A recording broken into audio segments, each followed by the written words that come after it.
तो दोस्तों आज से मैं इस चैनल पर सराउंडिंग द हेवंस को एक्सप्लेन करने जा रहा हूँ, तो बने रहना इस चैनल पर। मैं इस सीरीज को वहीं से एक्सप्लेन कर रहा हूँ जहाँ यह अभी करंट स्थिति में चल रही है। लास्ट एपिसोड में हमें दिखाया जाता है कि येन फेन को एल्डरहान ने एक कार्डन में बंद कर दिया था, परंतु थोड़ी देर बाद येन फेन की पावर एक्टिवेट हो जाती है। वह बाहर निकलकर एल्डरहान से फाइट करता है। उस फाइट में उसने एल्डरहान को मार दिया था। फिर वह एल्डरहान की जगह पर काफी समय तक कल्टीवेट करता है और अब वह उड़ने की कोशिश करता है, परंतु वह उड़ नहीं पाता। फिर वह एक सिटी में जाता है जहां उसे एक लड़की दिखाई देती है जो कि उससे कहती है कि मुझे खाना दिला दो, जिस पर येन फेन उसे खाना दिला देता है और फिर वह उसके साथ एक जगह आता है और वह ऐसी ही बात करते हुए उसे पता चलता है कि वह कैसे उड़ सकता है और फिर वह उस लड़की को लेकर वहाँ से उड़ जाता है। तो इस एपिसोड की स्टार्टिंग में हम देखते हैं कि एक शहर में काफी सारे लोग होते हैं जहां काफी सारी हलचल हो रही होती है। सभी लोग खुशियां मना रहे होते हैं। अब हम येन फेन और उस छोटी लड़की को देखते हैं जहां वह छोटी लड़की इतने सारे लोगों को देखकर काफी ज्यादा खुश हो रही होती है। येन फेन थोड़ी देर बाद उस लड़की को एक बैग देता है और कहता है कि तुम इसे अपने पास रखना और अपना ख्याल रखना। इस पर वह लड़की उस बैग को लेते हुए कहती है कि भाई आप मुझे अवश्य ही याद रखना, जिस पर येन फेन कहता है कि ठीक है। और तभी आसमान में काफी ज्यादा पटाखे फूटने लगते हैं। यह देखकर वह लड़की काफी ज्यादा खुश हो जाती है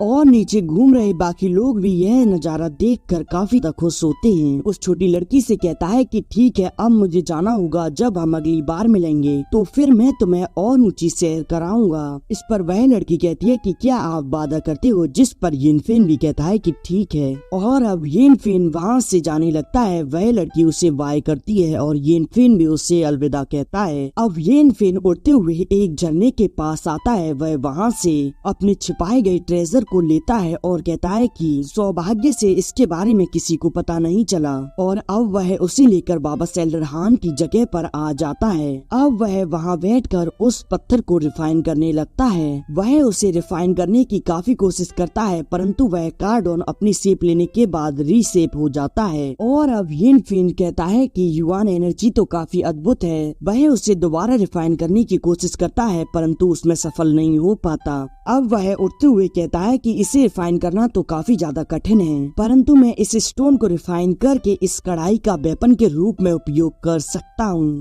बेशक इस कढ़ाई को परिष्कृत करना कठिन है, परंतु बिना किसी लक्ष्य के जीवन से तो बेहतर है कि मैं लगातार प्रयत्न करता रहूं और इसे रिफाइन करने की कोशिश करूं।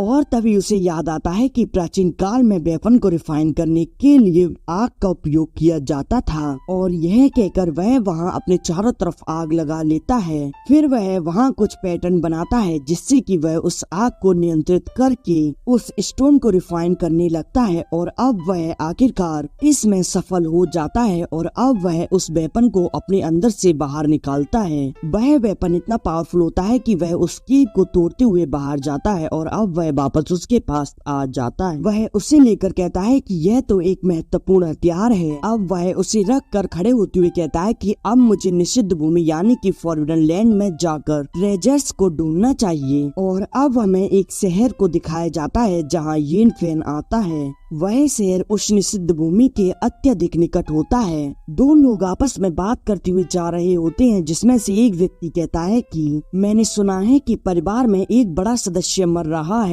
हमें उसके जीवन को बचाने के लिए होली पर्वत पर मैजिकल हब्स को एकत्रित करने की आवश्यकता है। येन फेन जाते हुए उनकी यह बातें सुन रहा होता है। वह वहाँ खड़े होकर उनकी और बातें सुनने लगता है। तभी वह लड़की कहती है कि प्राचीन निषिद्ध भूमि पूर्वी वेस्टलैंड में जीवन के 7 निषिद्ध क्षेत्रों में से एक है। मैंने सुना है कि वहाँ एक होली प्लेस भी था ताकि लोग उसके डीप पर प्रहार करना चाहते हैं। वह कहता है कि मैंने सुना है कि उसमें प्रवेश करने की आवश्यकता नहीं है, बस उस माउंटेन पर चढ़ने की आवश्यकता है। येन फेन वहाँ खड़ा सोच रहा होता है कि ऐसा लग रहा है कि कोई बड़ा कदम उठाया गया है। वह कहता है कि चलकर मुझे देखना चाहिए कि वह क्या है। तभी एक आवाज आती है कि येन फेन, क्या यह वास्तव में तुम ही हो?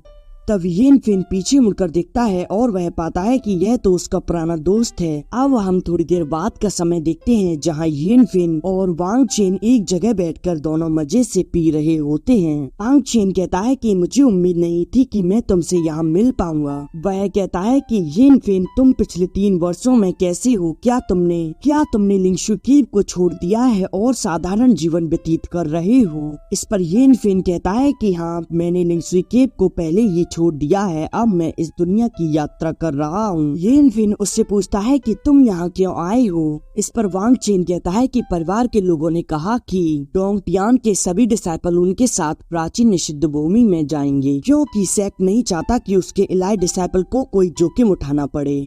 अब वह धीरे धीरे इमोशनल हो जाता है। वह कहता है कि मैं यहाँ रहने में असमर्थ हूँ। अब तक तो मेरे बेटे की उम्र भी 3 साल हो चुकी होगी।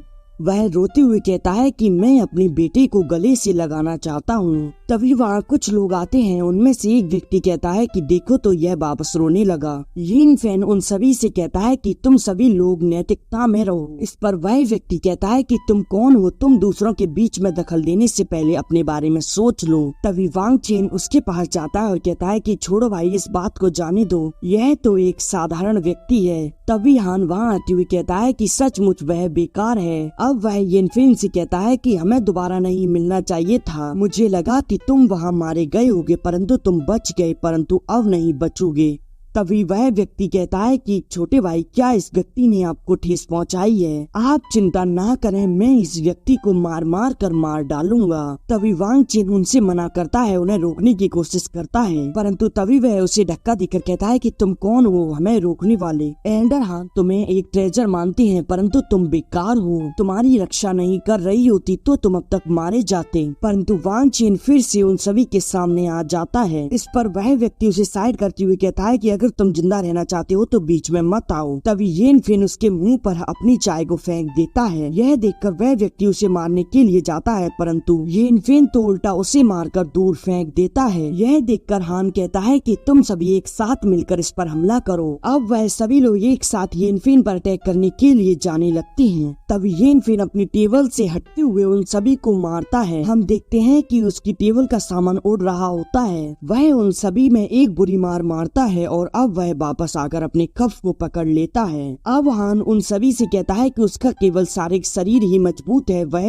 एक कल्टीवेटर नहीं है। जाकर तुम सभी उस पर अपने वेपन से अटैक करो। यह सुनकर वह सभी लोग अपने अपने वेपन को बाहर निकाल लेते हैं। यह देखकर वांग चेन उनके सामने आ जाता है। वह कहता है कि यह सिर्फ मेरा दोस्त नहीं है, अपितु यह लियू का भी दोस्त है, तो फिर तुम ऐसा नहीं कर सकते। इस पर वह व्यक्ति कहता है कि तुम हट जाओ वरना तुम मारे जाओगे, अब इससे कोई फर्क नहीं पड़ता। येन फिन उससे कहता है कि रहने दो, तुम हट जाओ। और अब वह उन सभी के वेपन से बचते हुए उन सभी पर अटैक कर उन्हें घायल कर देता है। और अब वह उनके लीडर को जाकर उसे गले से पकड़कर उठा लेता है। वह कहता है कि अगर मैं चाहूँ तो मैं तुम्हारी अभी टिकट काट दूं। अब वह उसे खींचकर जमीन में मारता है। अब वह हान की ओर बढ़ने लगता है। यह देखकर हान अपने पास से एक ट्रेजर निकाल कर उससे उस पर अटैक कर देता है, परंतु येन फिन तो उसके ट्रेजर को रोककर उसे अपने कंट्रोल में कर उससे ही उस पर अटैक कर देता है। और अब वह उस ट्रेजर को अपने पास रखकर काफी खुश होता है। और अब वह हान से कहता है कि अब हम दोबारा नहीं मिलेंगे। यह एपिसोड यहीं एंड हो जाता है।